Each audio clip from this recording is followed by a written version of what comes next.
Hello, receiver. Back in 2008, I went to a GameStop and stumbled upon a space horror game that has never left my thoughts since. This game is the first Dead Space. It's all falling apart here. I can't believe what's happening. How many times you watched that thing? Which was published by EA and is now available through EA Play.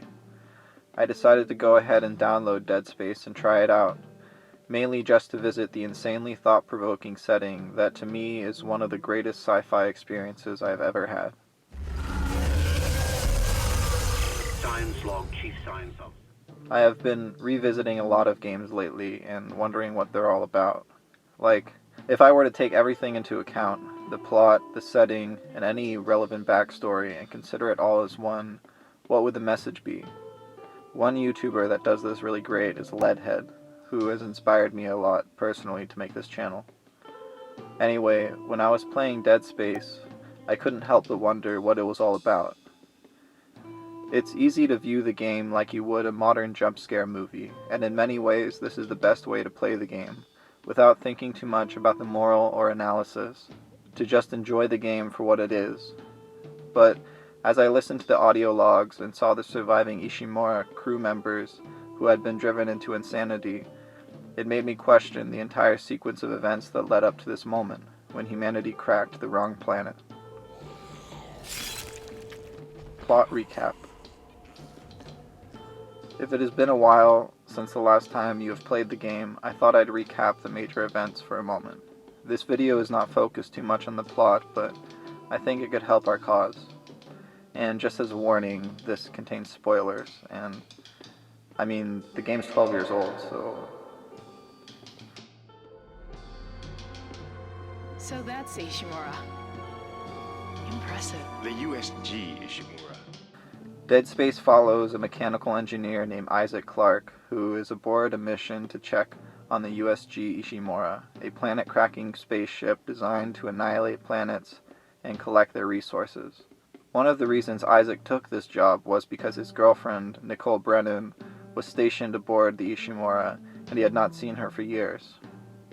Their attempts to radio the ship only brought static, and when they tried to dock, a mysterious malfunction led the ship to crash into the Ishimura, stranding its crew. The ship was then destroyed in a later disaster when the crew attempted to repair it.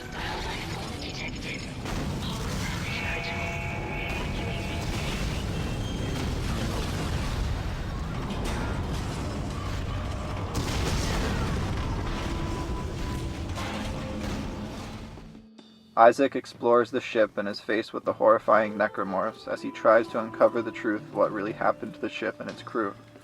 The Necromorphs turn out to be the reanimated forms of the murdered crew members, but with no reasonable way to restrain them, Isaac is forced to kill them before he is killed himself. Through audio and video logs, Isaac is able to piece together what happened to the vessel before they found it, floating like a coffin in space. He finds out that the planet they were mining was off-limits, which was enforced by the Earth's government. But the mining was carried out with direction from the Church of Unitology, who sought the Red Marker, an alien artifact which they worshipped. The colony that discovered the marker succumbed to mass psychosis, which had been caused by the marker, though before they could study its effects, the entire colony was killing each other and themselves. When the marker was brought into the Ishimura, its crew fell to a similar fate. At the end of the story, Isaac returns the marker to the Necromorph hive mind, which was planet-side, and the planet was destroyed. In the very last moments of the game, Isaac is attacked by what seems to be an apparition of Nicole in Necromorph form. But of course, he was not killed, and he is the playable character of the following games.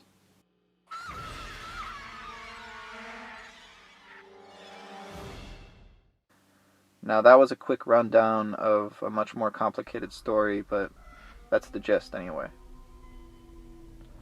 Plot analysis. So let's think about what this plot has to say about the survival of humanity. Our protagonist embarks on a mission for the sake of work, but also for the sake of love, which is almost the only link to humanity he has as he traverses the unimaginable horrors of the Ishimura. Isaac clings to the memory of his girlfriend, who we learn has been dead all along, after killing herself to avoid becoming a necromorph. He watches the same video of her over and over again, almost as if to keep himself sane. Perhaps this has something to say about all of humanity within the story. With their lives so controlled and enveloped in the world of space travel and resource depletion, it would be hard to recall life on Earth during its natural state. All they would have to keep them grounded would be what bits of humanity they could find. While maybe you could argue that humans don't need the natural world if we are able to gather our resources in another way, I would invite you to imagine the Earth without its forests or freshwater lake. In this world, whoever controls the incoming resources controls everybody who receives them. To me, this sounds like a recipe for corruption, where one person would have all the power over everybody that receives these resources. This, of course, would be detrimental to humanity, because only the most power-hungry individuals would seek out this role, and would probably use it to their advantage in some way. Or someone would take advantage of the person in this role. In the case of Dead Space 1, it is the Church of Unitology who took advantage of the supply chain and sent the Ishimura on an illegal mining mission. It is this element of human nature that adds extra risk to such a fragile system. With such a dismal view of the future, this raises one big question: should humanity outlive its resources? While I could quickly say yes to this question, even out of blatant selfishness, I find myself contemplating the future of humanity and what it would really mean to be a human if you are supplied by outer space. To consider this question further, let's take a look at Dead Space Earth in 2508. Earth in 2508. I'd like to lay out what the world was like before the events of Dead Space 1. Imagine for a moment what life would be like for a person on Earth under these conditions. By the time the events of Dead Space occurred, Earth's non-renewable resources are already spent. This scarcity led to what is known as the Resource Wars, which ended in the same year of the Dead Space 1 plot. The wars were described as being year-long conflicts between rivaling factions and colonies. In fact, several characters in the Dead Space plot fought in these conflicts, such as Nathan McNeil and Gabe Weller, who ended up being a security officer on Dead Space 1's USG Ishimura. Humanity searched for a way to end these wars and basically had two options. A, they could die off and leave what's left of the planet to be reclaimed by another species. Or B, develop massive planet-cracking ships and spread across the universe, which of course is what they did. When I read about the Resource Wars, which apparently started in the late 25th century in 2484, it is described like every apocalyptic movie you've ever watched. And that isn't a bad thing, it's just we can all picture the events that would take place if the world's resources were to run out. There were riots, and soon these things became more organized into faction warfare over the last remaining resources. Isaac Clarke, the protagonist of Dead Space, had avoided these elements because he came from a wealthy family, and his mother worked for the strange and elusive Unitology, and his father worked for a ship designer and was absent from most of Isaac's life. But he was able to avoid involvement in the Resource Wars by focusing on his education and trying to follow his father's footsteps by becoming an engineer. Isaac even worked on the Ishimura sometime before the events of the game.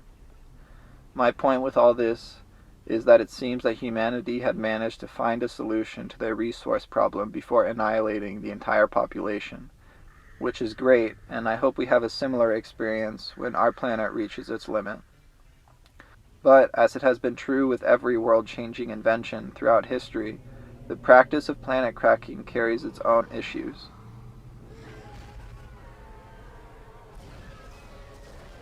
Humanity outliving its resources. Now, before I start roasting planet cracking, I would like to say that working for a planet cracking company sounds like a crazy job, and if it were an option for me, I just might take it up. I think this is what first drew me into the game, and what made the whole thing believable. That they built this logical background for the existence of the Ishimura. that humanity had no choice but to start destroying entire planets just to fuel itself. It sort of reminds me of something I learned about Godzilla, that Godzilla would need to eat 1,153 people per day in order to stay alive. I feel like at this point, when a species' intake is just so enormous that it's almost comical, it only seems logical that Godzilla should not exist. I wonder if that is how humanity would feel in this situation, like Godzilla, with a rumbling stomach reeling in mineral transports from distant planets.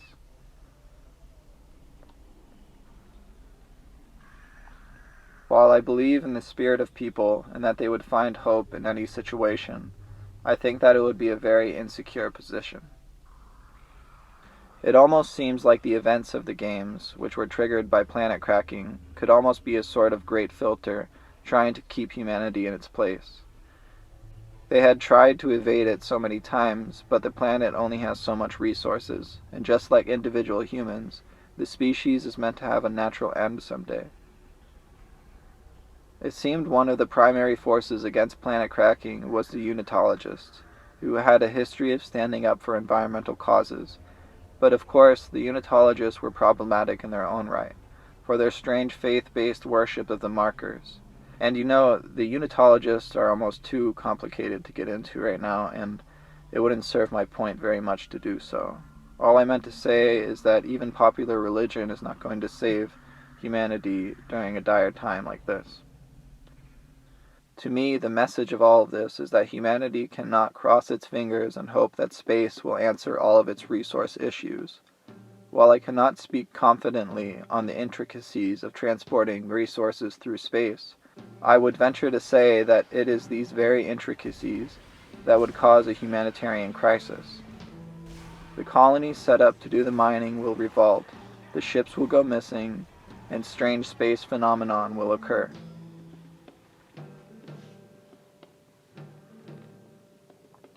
It seems to me that the true horror element of Dead Space is its terrifying outlook for humanity.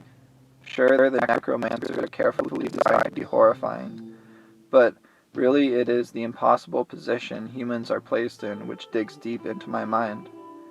If my life was supported by space missions to collect resources, I would be incredibly insecure, like some much more extreme example of Las Vegas, where if they lost their resource connections, they would have no way of sustaining themselves. If something were to happen to these planet crackers, it would be the end of humanity. And in a way, isn't that like being on life support? How many planets can they really crack before they create too much debris and cause some space disaster, or before a strong enough solar flare shuts down their entire network?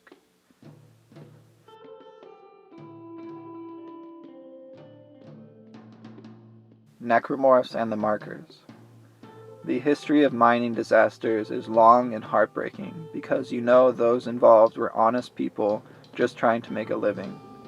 Imagine the mining disasters that would take place in space. Entire colonies abandoned because they are out of range. Ships losing power or food. These are all very real examples that I believe are represented through the Necromorphs of Dead Space. The Markers and the Necromorphs are a hurdle that mankind cannot simply jump over and leave behind. This hurdle would grab you by the ankle and rip your leg off.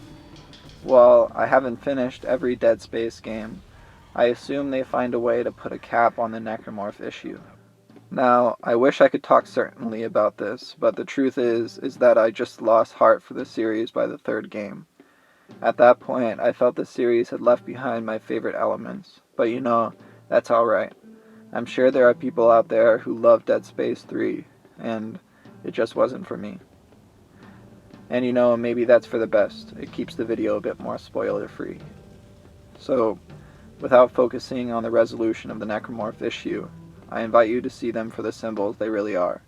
The Necromorphs are the undefeatable layer of the Great Filter, preventing humanity from truly conquering the universe, which would change Hansen's list to the right star system, including organisms and potentially habitable planets, reproductive molecules, simple prokaryotic single-cell life, complex eukaryotic single-cell life, sexual reproduction, multi-cell life, tool using animals with intelligence, a civilization advancing towards potential for colonization explosion, Necromorphs. While I don't claim to speak as if this is what the developers intended, I do think it is an interesting way to play or view the game, that the game has an overall message about life. Conclusion. And for the integral question of the essay, should humans outlive their resources? Of course they should. Call me selfish, but I think if humanity was in the position described in Dead Space's universe, I would hope they would fly into space and bring back whatever it is they bring back. I may be biased, being human myself, but I would try to preserve humanity in any way that I can. I would hope that we could find a more internal solution, maybe some kind of breakthrough in agriculture, but if there was nothing else, I would settle for a world where necromorphs are possible. I also think the plot of the game lends credence to this claim, that even in the most miserable conditions, humanity finds a way to survive through innovation. Consider the main character, Isaac Clarke. One of the first things I noticed about the game when I replayed it was how awkward it was controlling him in combat situations, and how his melee attacks were so ineffective. But then, the more I thought about it, the more I realized that this was because Isaac Clarke was a mechanical engineer and not a fighter. He was a regular person in a devastating situation, clinging to the memories of Nicole like Earth remembering its fruitful past. In this way, Isaac is a representation of Earth as a whole in this universe, doing all it can to survive against all odds, with little assistance. While this is not the future for the planet that I want, I prefer it to no existence at all. Thank you for watching. Let me know what you think below. My name is Calvin. Have a nice day.